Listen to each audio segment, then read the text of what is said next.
Is there advice you can give to people, to young kids that are living through a shitty situation of any sort, a tough life? Find a thing you like. Try to find a thing that you really enjoy. Try to find a thing that you're passionate about. Like an activity. Yes. For me, early on, it was drawing. It was illustrations. It was comic books. I wanted to be a comic book illustrator. And then it went from comic book drawing and illustrations to martial arts. So, but it was just another thing that I was very, very passionate about. And that was my vehicle out of my dilemma. That was my vehicle out of my own anxiety and trauma and my own issues and insecurities. And find something. Find a thing that you genuinely enjoy, because getting good at things you genuinely enjoy is extremely beneficial for young people, because it lets you know that, like, everybody thinks they're a loser. Every young person thinks they're a loser. At least a young person in the situation I was at. Like, I didn't know I wasn't a loser until I started winning, until I started doing martial arts. Martial arts taught me that, like, I could get better at stuff, that I wasn't really a loser. I just was someone who was, like, in a fucked up situation. But you could channel all that energy that you have as a young person into something and get better at it. And then all of a sudden people admired me. I was like, this is crazy. So I went from being someone who was incredibly insecure and basically a failure to someone who was really successful at this one thing that was very dangerous, that other people were scared of. And that gave me immense confidence and also a real understanding of the direct correlation between hard work and success. And a kind of understanding that you're not a loser. Right. That there is a diamond in the rough. Yeah, and also an understanding that you can't listen to people. Because even my parents didn't want me to do martial arts.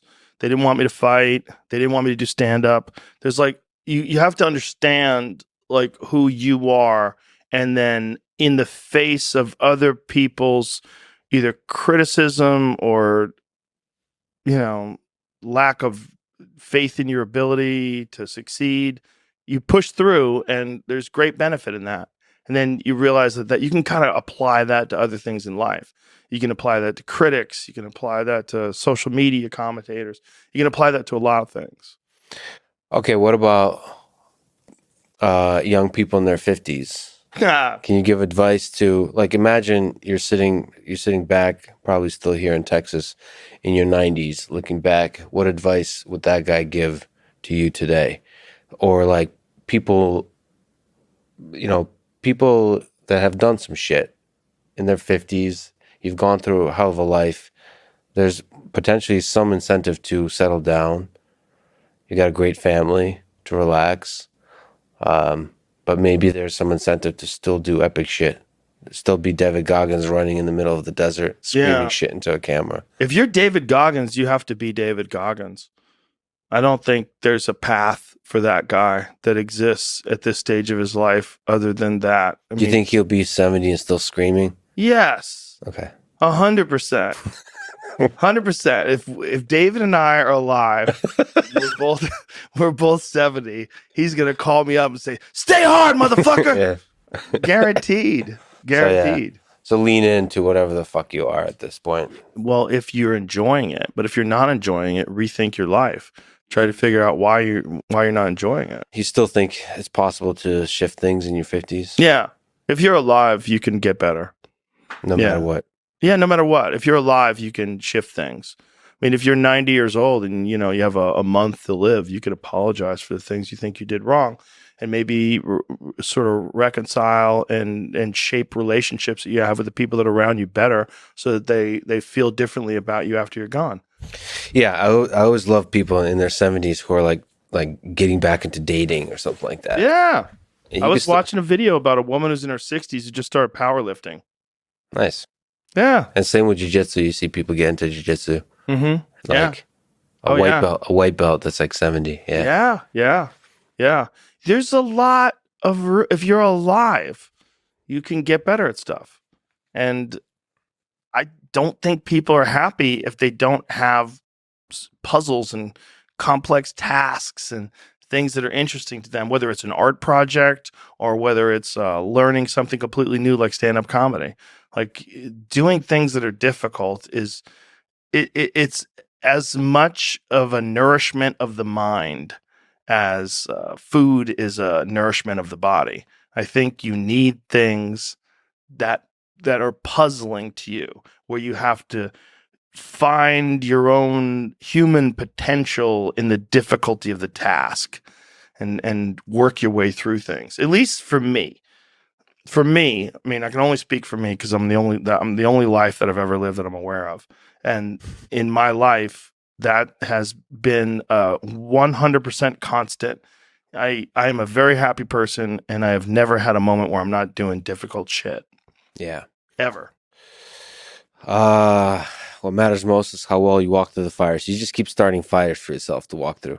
Well, they don't necessarily have to be fires, right? Because fires are like kind of out of control. Lukewarm tasks. The surfaces. Tasks. Give yourself something, an arduous, difficult task where you're challenged mentally and challenged physically. One of the great things about being challenged physically is it's also mental. The people that don't understand that have never really been challenged physically. People that think that physical challenges are just physical. It's just brute grunt work. It's not. It's emotional intelligence. It's understanding your desire to quit and conquering your inner bitch. All that stuff it's mental. It's playing out inside your head. And there's a mental strength that you acquire from that you can apply to intellectual pursuits. And the people that don't think that are the people that haven't attempted them. And there's an arrogance to people that only pursue intellectual exercises, only pursue intellectual things, and don't pursue anything physical. That the physical stuff is base, it's grunt work, it's primal, it's not necessary. I don't think that's accurate. I don't think that obviously there's people like Stephen Hawking who have no opportunity to do anything physical, right? His physical dilemma is keeping his heart beating. But for most people, I think you can really benefit from physical struggle, and you benefit from it in a mental way. And I think that is overlooked. That's unfortunately overlooked by academics and intellectuals who they make excuses for why they're fat and lazy or scrawny. Well, they don't need to be. It's not even about the fat or all of that. It's like literally there's something about the physical challenge that's really good for you, especially if you're academic, especially if you do intellectual type stuff. There's this great roboticist at MIT, Russ Tedrick. He runs barefoot to and from MIT every day. I love it. Like 7 to 10 miles each way. Barefoot. Well, he studies legged locomotion, legged robots. Yeah. So for him, it's also interesting how the human body moves. He sees the beauty in all movement. What do his feet look like? Calloused, destroyed, right? No, just calloused. They're nice. They form nice? A nice. No, it's not like I gave him a foot massage, but I mean they look. And I don't have a foot fetish, so I don't. I'm not able to correctly evaluate another man's feet. I apologize for this, but they don't look fucked up. Does he run on concrete? Yeah, he runs all surfaces, and he does everything completely barefoot. The running part at work. So one of the things he has to do is fit into society, which means he has to change clothes and appear normal. Right. So does he wear like zero shoes? Those no, he's not barefoot type shoes. No, because that's like very hippie, wokey type of thing. Uh-huh. No, like he doesn't.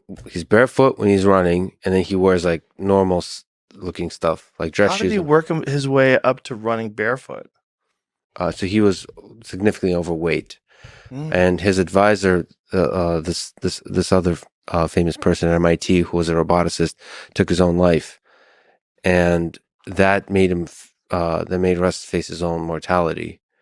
I think. I mean, you start to ask big questions about your well-being, like, holy shit, this ride can end at any moment. Yeah. And so he started taking his sort of physical well-being seriously. But as a result of that, not did he become like shredded, but he's also discovered the intellectual value, the humbling value of physical exercise. So he's not preachy about it at all. I actually rarely hear him advise it to anyone. He just does it as a almost like meditation or something like that. It's definitely a form of meditation, and you can attest to that, right? You do quite a bit of running. There's a thing about it. You kind of almost like a mantra gets formed, and you get into it. You know, it's great here in the Austin heat, 100-degree weather. That tests you. You know what I love to do outside? What's that? Pull sleds. That's my thing.